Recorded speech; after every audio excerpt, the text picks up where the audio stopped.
Hello, did you pee well today? What?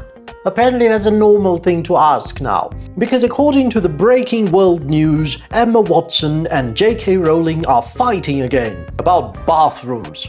Rowling says trans women shouldn't use female bathrooms. Watson says anyone who feels like a woman should be allowed in. So the two traded some insults online, and here I am, commenting on the comments Emma Watson made on the comments J.K. Rowling made. So whose side am I on? Am I an evil, bigoted transphobe, or a virtue-signaling purple-haired lunatic? Neither. Both equally ridiculous. Or hold your pronouns, let me explain. My issue is not the argument itself. Trans people exist, and ignoring that wouldn't make it go away. In fact, two of my dear friends are trans, and I have seen firsthand how unprepared society is to accommodate the inconvenience of their existence. So yes, there are problems and possibly solutions, and we'll talk about them in a moment. But first, let me disclose why I became so annoyed that I had to make a video about it, considering how sweet and cute and cuddly I usually am.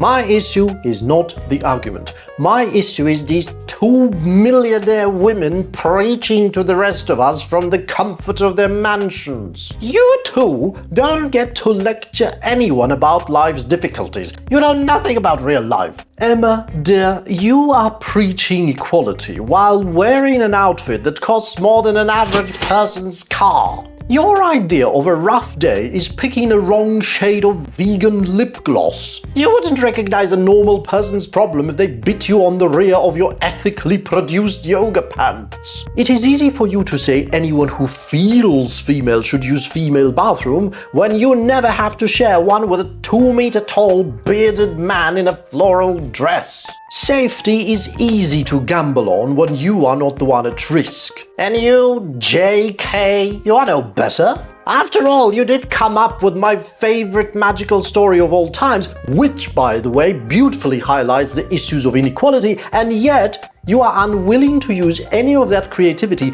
to solve a very real issue and choose instead to blindly hate. How about instead of spouting prohibitive populism, you actually offer a solution? What are you two now?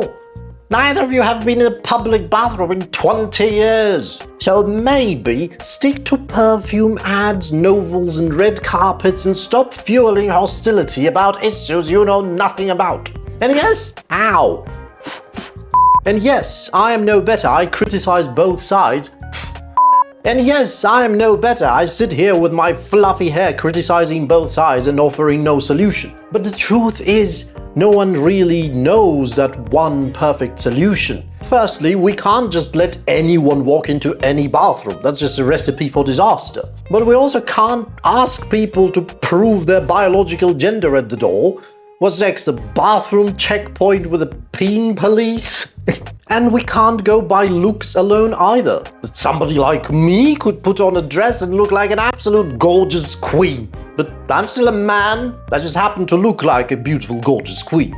So maybe the answer is 3 bathrooms. Male bathroom, female bathroom, and a mixed bathroom. Then you just pick where you want to leave your legacy. We don't separate bathrooms on the plane after all, so why not just add a mixed option? You know, you just make floor-to-ceiling properly enclosed stalls with complete privacy, and everyone pees in peace. Maybe one day we will evolve enough to degender the bathrooms altogether. The bright, androgynous future. Until then, I don't care what gender you are or you think you are. I just want a stall that doesn't look like it's been attacked by a horde of gorillas with indigestion. Anyway, stop listening to deluded millionaires, look after yourself, and respect your fellow human beings. See you in the next one.